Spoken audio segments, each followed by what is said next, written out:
नमस्कार, स्वागत है आपका जनगणमान 24/7 पर, जो कि मेरा यूट्यूब चैनल है। आप उसे लाइक करें, सब्सक्राइब करें। और आपने खबर देखी होगी, और उस खबर में आपने देखा था कि डोनाल्ड ट्रंप की एक बातचीत हुई इजराइल के प्राइम मिनिस्टर बेंजामिन नेतन्याहू से। और उस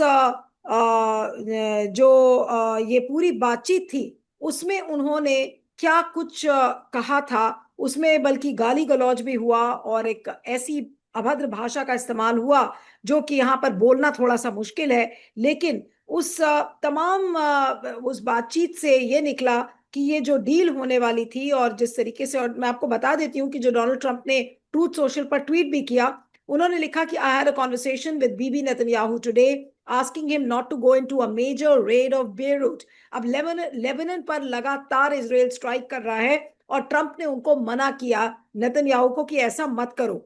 He turned his troops around. Thank you, Bibi.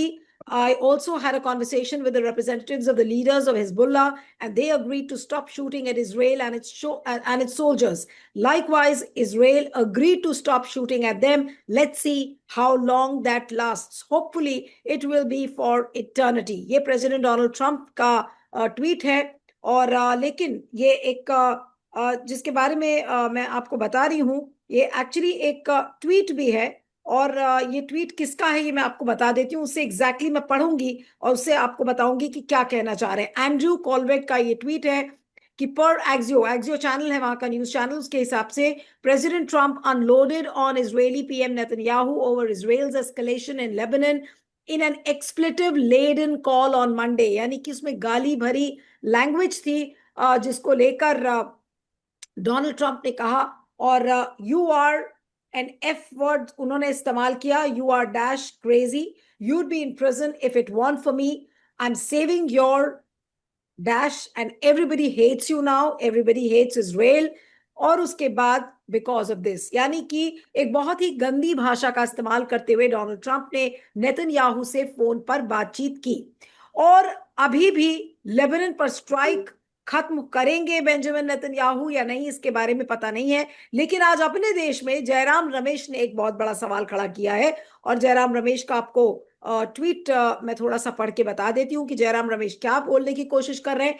Jairam Ramesh का ये कहना है कि भाई, मोदी जी के इतने अच्छे दोस्त हैं नेतन्याहू, तो अपने कंट्री में इतना क्राइसिस है, अगर ये लेबनान पे अगर ये गोलाबारी बंद हो जाएगी तो स्ट्रेट ऑफ हॉर्मूज भी आराम से खुल जाएगा, ईरान को भी सब चीजें सहूलियत से हो जाएंगी। लेकिन मोदी जी बात ही नहीं करते। मोदी जी फादरलैंड की बात करके चले आए, लेकिन उनको अपने मदरलैंड की चिंता नहीं है, ऐसा जयराम रमेश ने कहा है। अब ये देखिए जयराम रमेश ने क्या लिखा है कि पश्चिम एशिया में युद्ध को रोकने के लिए अमेरिका और ईरान के बीच बातचीत जारी है। ऐसे किसी समझौते का तत्काल प्रभाव हॉर्मुज स्ट्रेट के फिर से खुलने और तेल की कीमतों पर दबाव दबाव कम होने के रूप में सामने आएगा। और इन दोनों मुद्दों से भारत के बड़े हित जुड़े हुए हैं। लेकिन ये बातचीत अब तक अंतिम रूप नहीं ले सकी है, जिसकी मुख्य वजह लेबनान के इजराइल की जारी सैन्य कार्रवाई है, जिसमें अभूतपूर्व घुसपैठ देखने को मिली है। खुद राष्ट्रपति ट्रंप ने प्रधानमंत्री बेंजामिन नेतन्याहू को लेकर बेहद नाराजगी और गुस्सा जाहिर किया है। यहां तक कि अपशब्दों का इस्तेमाल भी किया है। दुनिया के कई अन्य देशों ने भी लेबनान में इजराइल के हमले की निंदा की है। हैरानी की बात नहीं कि जिस एक सरकार के मुखिया ने इजराइल द्वारा लेबनान को तबाह करने और अमेरिका ईरान समझौते को पटरी से उतारने की कोशिशों पर पूरी तरह चुप्पी साध रखी हो, ये प्रधानमंत्री नरेंद्र मोदी हैं। क्या तथाकथित फादरलैंड उनके लिए उनकी असली मदरलैंड से कहीं ज्यादा मायने रखती है। और इसके बहुत सारे ट्वीट्स हुए हैं। और ये जयराम रमेश का जो ये ट्वीट है, ये आज ही मतलब 2 जून का ये ट्वीट है उनका। और उसमें उन्होंने ये सवाल खड़ा किया है। अब ये सवाल कितना जायज है, ये तो जयराम रमेश ने पूछा है। लेकिन मोदी जी चाहें तो ये क्राइसिस कम करा सकते हैं। नेतन्याहू उनके इतने अच्छे दोस्त हैं, जिस तरह से वो गले मिलते हैं, इसराइल को फादरलैंड बनाकर आए। तो जयराम रमेश का ये सवाल कहाँ तक सही है, आज इस पर हम चर्चा करेंगे कि क्या मोदी जी अगर चाहे तो ये लड़ाई रुकवा सकते हैं। लेकिन वो नहीं चाहते कि उनका देश भी आबाद रहे। उल्टा वो फायदा ऐसा लग रहा है कि नेतन्याहू का करा रहे हैं। इसी वजह से नेतन्याहू की सारी गलतियों पर मोदी जी ने पर्दा डाल रखा है। तो आज इसी पर हम चर्चा करेंगे। हमारे साथ प्रोफेसर आफ्ताब कमाल पाशा हैं, अंतर्राष्ट्रीय मामलों के एक्सपर्ट और डिप्लोमैट। आपका स्वागत है। हमारे साथ independent media analyst Siddharth Sharma भी हैं। सिद्धार्थ, आपका भी स्वागत है। मैं प्रोफेसर पाशा से शुरू करती हूँ कि प्रोफेसर पाशा, ये जो गाली भरी कॉन्वर्सेशन डोनाल्ड ट्रंप और नेतन्याहू के बीच में हुई, क्या आपको लग रहा है कि इस कॉल के बाद नेतन्याहू मानेंगे लेबनान पर जो गोलाबारी और लेबनान पर जो अटैक हो रहा है आज, इसके लिए जो जयराम रमेश कह रहे हैं कि भाई मोदी जी भी तो ये बातचीत कर सकते हैं, तो क्या ये सवाल गलत है? और क्या हो क्या रहा है इस समय इजराइल, लेबनान और ईरान के बीच में? और ये जो डोनाल्ड ट्रंप की कॉल गई है नेतन्याहू को, इसके क्या मायने हैं? धन्यवाद नीलू जी। देखिए, जो ईरान पे इसराइल और अमेरिका 28 फरवरी को हमला किया, ये दोनों मिलके बमबारी करे। और कई बार ट्रंप ने कहा कि हम दोनों मिलके सीज फायर करेंगे, लेकिन इस सफर में वो अलग हो गए और उनसे पता चला कि नेतन्याहू सीज फायर के हक में नहीं है, सपोर्ट नहीं कर रहे हैं, और उनको इसराइल द्वारा ईरान पे हमला जारी रखना है, जो कि ट्रंप ने सीज फायर कर लिया 8 अप्रैल को। तो उस दिन से जो है ये मेमोरेंडम ऑफ अंडरस्टैंडिंग और सीज फायर को एक्सटेंड करके जंग को खत्म करने की बातचीत हो रही है। और हर बार अब तो कई बार प्रपोजल, काउंटर प्रपोजल पाकिस्तान और कतार के जरिए जरिए जो है आते जाते रहे हैं, और हर बार एक नई मुसीबत नेतन्याहू खड़े कर देते हैं कि इसमें ये शामिल होना, और ट्रंप दबाव में आके जो है पीछे हट जाते हैं। तो इस बार ट्रंप को मजबूरन नेतन्याहू से सख्त अल्फाज में बात करना पड़ा, इसलिए कि ईरान ने धमकी दी कि अगर आप हमला इसराइल का लेबनान पर रोकते नहीं है तो हम बातचीत करना बंद कर देंगे। और इसके साथ ही जो है संडे को ईरान ने अमेरिका का एक ड्रोन मार गिराया था किश्मा आइलैंड के पास, और उसका मलबा भी बताया गया था। तो उसके बाद ईरान ने भी हमला किया अमेरिका के एक बेस पे और कुवैत की एक एयर बेस पे। तो डर ये लग रहा था कि अब सीजफायर खतरे में आ गया है, और ईरान ने कहा कि अगर आप ऐसा ही जारी रखेंगे तो हम बातचीत करने के लिए या मेमोरेंडम ऑफ अंडरस्टैंडिंग के लिए हम तैयार नहीं होंगे। तो उन्होंने ये कहा कि आप इसराइल पे दबाव डालिए और वहाँ जंग रुकवाइए, क्योंकि नेतन्याहू बेरूत पे हमला करने का प्लान कर रहे थे, और लिटानी रिवर से आगे जाने के लिए आईडीएफ को, उनकी डिफेंस फोर्सेस को ऑर्डर भी इशू कर रहे थे, क्योंकि बेरूत और सबर्ब एरिया में ज्यादातर शिया लोग जो साउथ से गए हैं उन पे बमबारी करे तो और उनको वहां से भी भागना पड़ेगा बोल के refugee problem, internal refugee problem होगा। तो अब ईरान ने ये अपना डिमांड्स बढ़ा दिया है। सिर्फ लेबनान को उसका कहना है कि अगर सीज फायर हम मंजूर करें हैं, वो सिर्फ ईरान और अमेरिका के बीच पे नहीं है, ये लेबनान पे भी लागू होता है। और नई शर्त उन्होंने अब ये ऐड करी है कि गाजा में भी सीज फायर होना चाहिए, और गाजा से भी इजरायली फौज को हटना होगा और लेबनान से भी हटना होगा। तो अब जो है, चूंकि इजराइल लगातार अमेरिका के सपोर्ट से लेबनान पे हमला करता रहा, तो अब ईरान भी जो अपने डिमांड्स बढ़ाता जा रहा है, और मेमोरेंडम ऑफ अंडरस्टैंडिंग अभी इसमें कुछ पेशकदमी नहीं हुए, प्रोग्रेस नहीं हुआ है, और हम हार्मोज भी जो है बंद पड़ा हुआ। तो इस लिहाज से जो है पूरी दुनिया वाले परेशान हैं कि ये यूएस और इजराइल का अग्रीमेंट जो है ये वीटो कर रहा है ईरान अमेरिका के पीस एग्रीमेंट। तो यूरोपियन यूनियन और रशिया, चाइना, सभी देश इजराइल को कंडम कर रहे हैं कि आप ये बाधा डाल रहे हैं, आप हर्डल बन रहे हैं, और ट्रंप जो है इसके दबाव में आके कुछ नहीं कर रहा था। तो अब चूंकि अमेरिका का भी नुकसान हो रहा है, अब तेल की प्राइसेस बढ़ रही हैं और उनके मागा सपोर्टर्स में भी डिमांड हो रहा है, तो इस लिहाज से उनको इस लैंग्वेज में प्रेशर डालना पड़ा नेतन्याहू के ऊपर, जो अपनी कुर्सी बचाने के लिए और हियरिंग, जो कोर्ट की करप्शन केस हियरिंग में बचने के लिए जो है ये हमला करते आ रहे हैं, और इजराइल को खतरा है बोल के वहां जाने से हियरिंग में मना कर रहे हैं। तो इस लिहाज से जो है ये लीडर के पर्सनल एम्बिशन से जो है ये पूरी दुनिया झीझ रही है तेल की कीमतों से, और सीज फायर नया ना लेकिन होने आपको लगता है की कि बात प्रोफेसर है। पाशा, जो सवाल जयराम रमेश ने खड़ा किया है कि भाई मोदी जी को फादरलैंड की ज्यादा पड़ी है, फादरलैंड के अगर चाहें तो वो बात कर सकते हैं, लेकिन उनको मदरलैंड ज्यादा प्यारा नहीं है, और इसी वजह से वो कोई कोशिश कर नहीं रहे कि ये तेल संकट और गैस संकट दूर हो।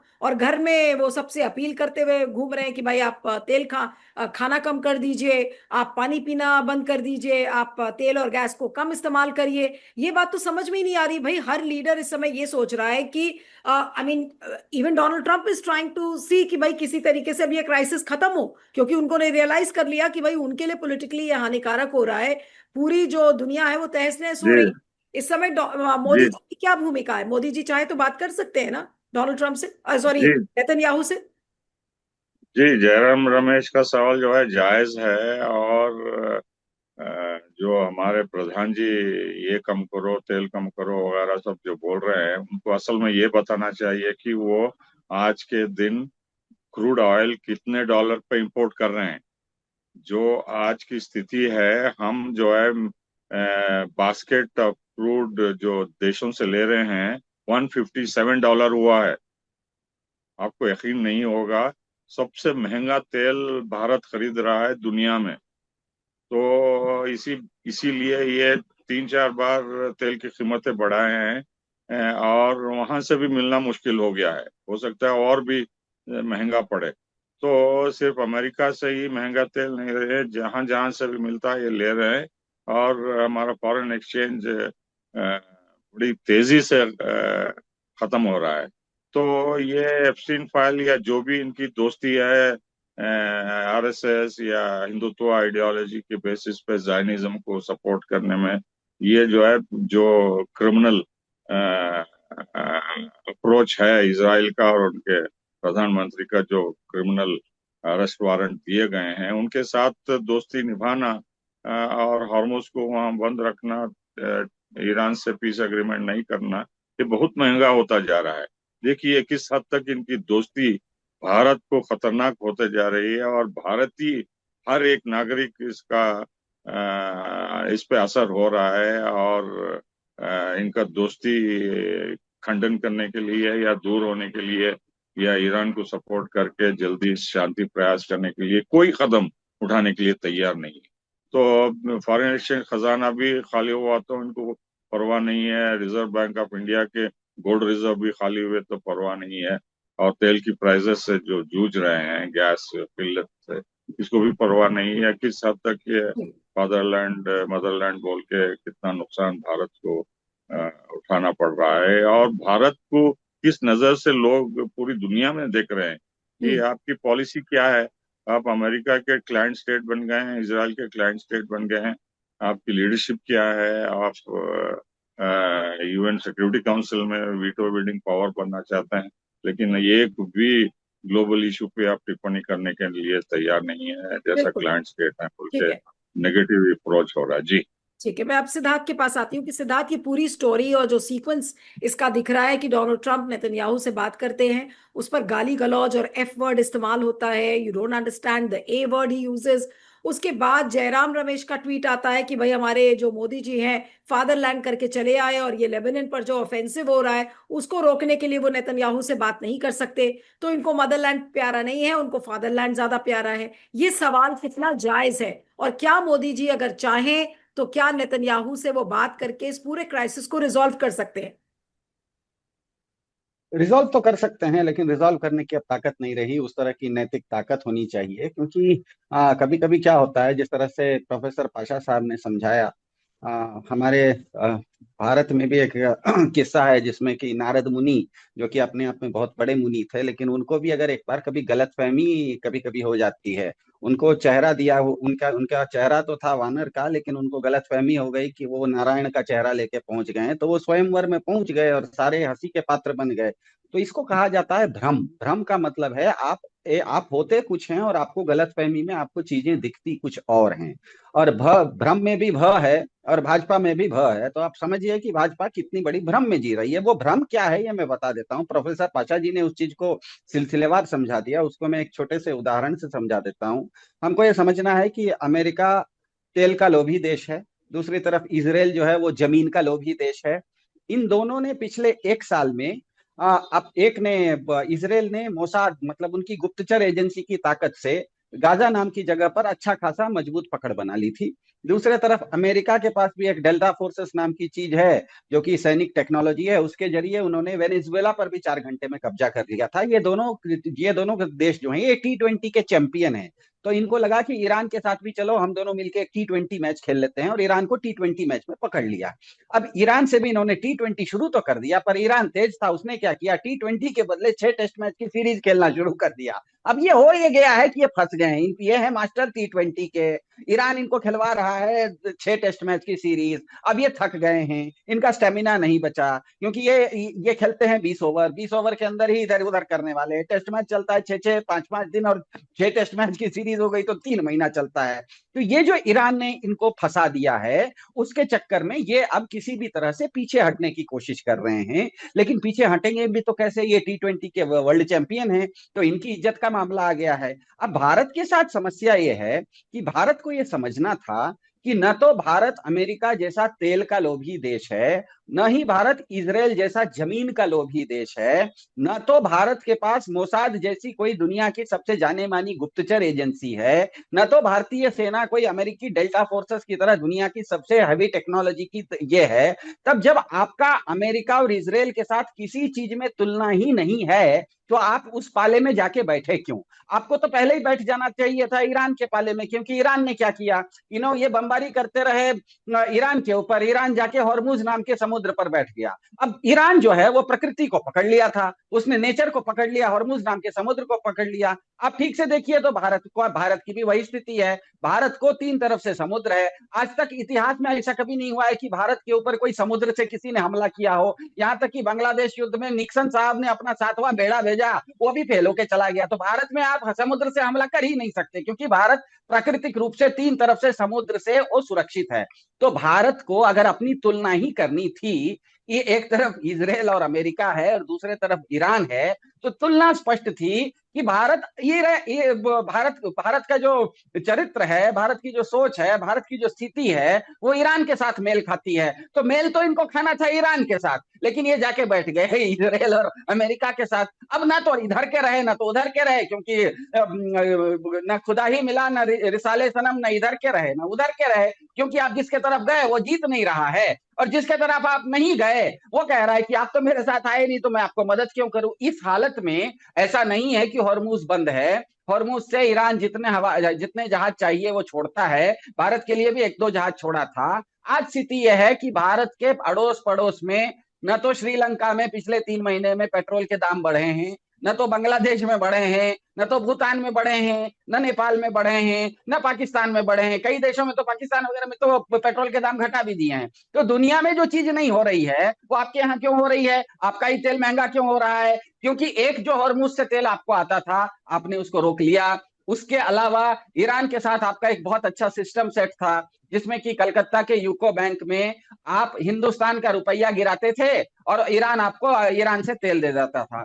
अभी पाशा साहब ने कहा कि भारत $157 में प्रति बैरल खरीद रहा है। इसका मतलब यह है कि तेल आप जब भी खरीदते हैं बाहर से, इसका मतलब आप हिंदुस्तानी रुपए में नहीं खरीद सकते, वो डॉलर में बिकता है।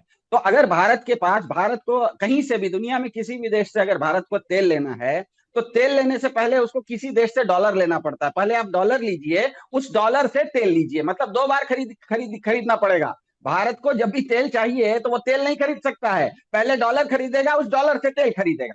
वैसे में अगर ईरान के साथ आपका यूको बैंक में एक ऐसा अच्छा समझौता था जिसमें कि आप कलकत्ता के यूको बैंक में हिंदुस्तानी रुपया गिराते थे और उसके बदले ईरान आपको तेल दे देता था, उस वो सिस्टम को आपने बंद क्यों किया? ये सारा कारण यही है, ये नारद मुनि वाले स्थिति में पहुंच गए हैं। थे कुछ और, अपने आप को समझ कुछ और लिया, गलत पाले में जाके बैठ गए। वो टीम हार रही है, जो जीत रही है उसके साथ आपका बनता नहीं है, लेकिन इसीलिए आपका, इसको कहते हैं ना, ये बड़े बेआबरू होकर तेरे कूचे से हम निकले वाली बात हो गई है। इनको पता है सही क्या है, लेकिन अब इनके पास न तो उस तरह का, इनका इनका जिसे कहते हैं ना, इनके पास वैसा चेहरा ही नहीं है कि आप अब जाके ईरान के साथ बातचीत करें। नहीं तो अगर आज भी बात करेंगे तो ईरान तो देने के लिए तैयार है। वो कहेगा हाँ यूको बैंक में मेरा है ना अकाउंट, आप रुपया गिरा दीजिए, हम तेल भेज देंगे।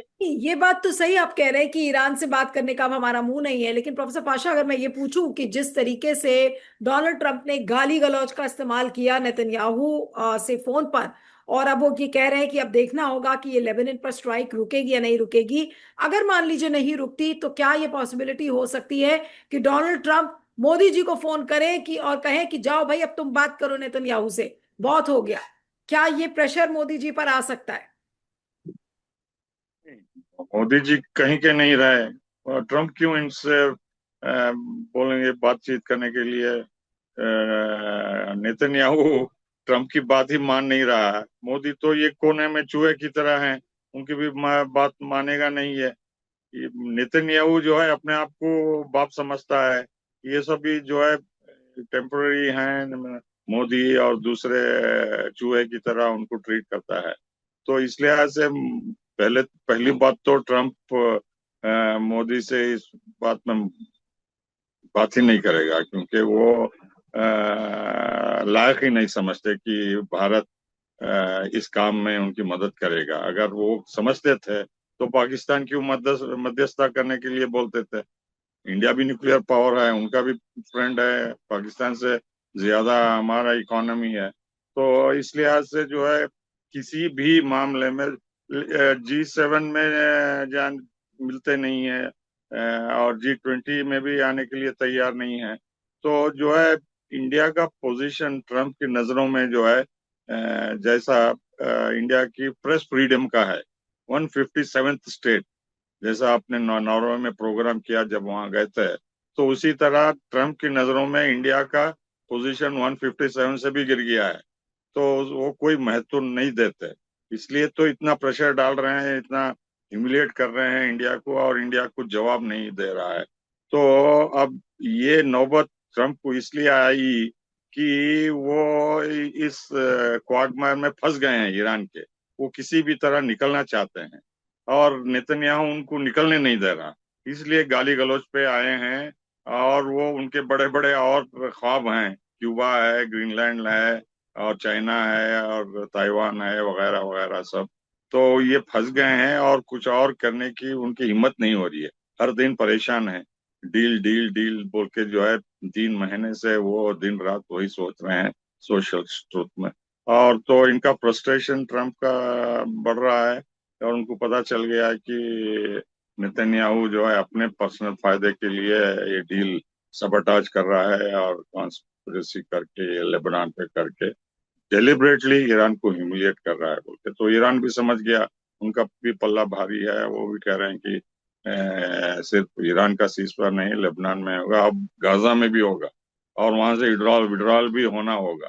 तो ये सब उनके भी डिमांड्स बढ़ते जा रहे हैं, और ये मिलिट्री एक्शन भी दोनों तरफ से कर रहे हैं, ड्रोन्स गिराना, अमेरिका के अड्डों पे मार गिराना लेकिन ये सब। जो पूरी स्टोरी है, अब इसका निचोड़ आपके हिसाब से क्या है प्रोफेसर पाशा? की एक तरफ ट्रम्प नेतन्याहू से बात करते हैं, इधर हमारे यहाँ विपक्ष के नेता जो जयराम रमेश है, उन्होंने मोदी जी पर सवाल करना शुरू किया है। तो अगर मोदी जी के संदर्भ में अगर मैं बात करूं तो उस पूरी जो फोन कॉल है नेतन्याहू और डोनाल्ड ट्रम्प के बीच में, उसका निचोड़ क्या है? और जो पूरा ये क्राइसिस है तेल और गैस का। निचोड़ ये है कि तेल का प्राइस और आगे बढ़ने वाला है।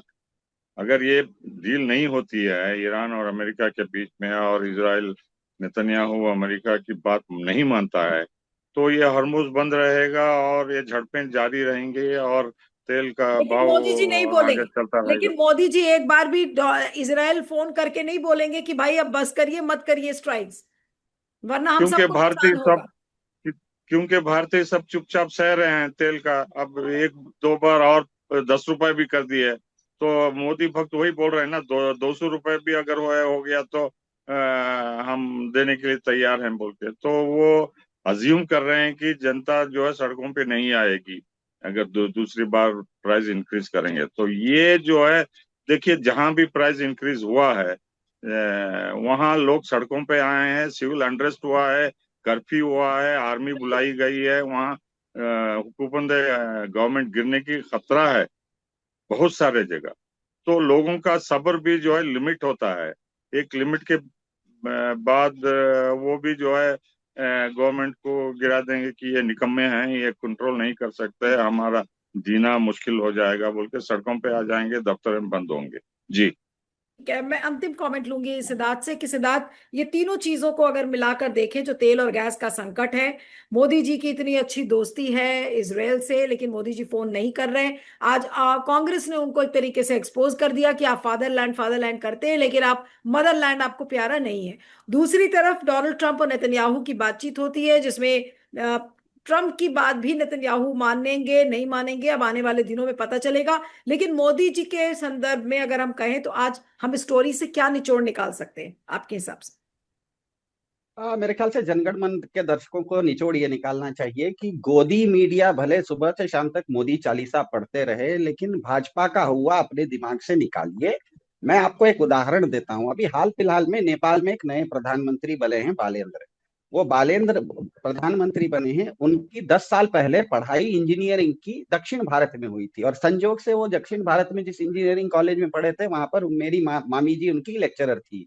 आज भी वो व्हाट्सएप पर उनके साथ गुरुजी से बातचीत करते रहते हैं हफ्ते में एक आध दिन। लेकिन वो प्रधानमंत्री बनने के बाद अभी तक भारतीय सरकार के साथ, भारत के प्रधानमंत्री के साथ एक बार भी बात नहीं की है। यहाँ तक कि भारत अब उनको भेजने वाला है कि भैया आगे मुझसे बात करो। तो इसका मतलब क्या है? बालेंद्र जी जो नेपाल तक, मतलब आपका पड़ोसी तथा कथित हिंदू देश, आपका एक छोटा सा रत्ती भर देश, वो भी अब जानता है कि भारत की जनता जो है वो तो ठीक ठाक है, उसके साथ तो हमें बातचीत करनी चाहिए, लेकिन ये प्रधान जी वगैरह कोई ताकत है नहीं, ये एक कागजी शेर हैं, इनसे कोई बातचीत नहीं करता। नेपाल के प्रधानमंत्री भी नहीं बात करते।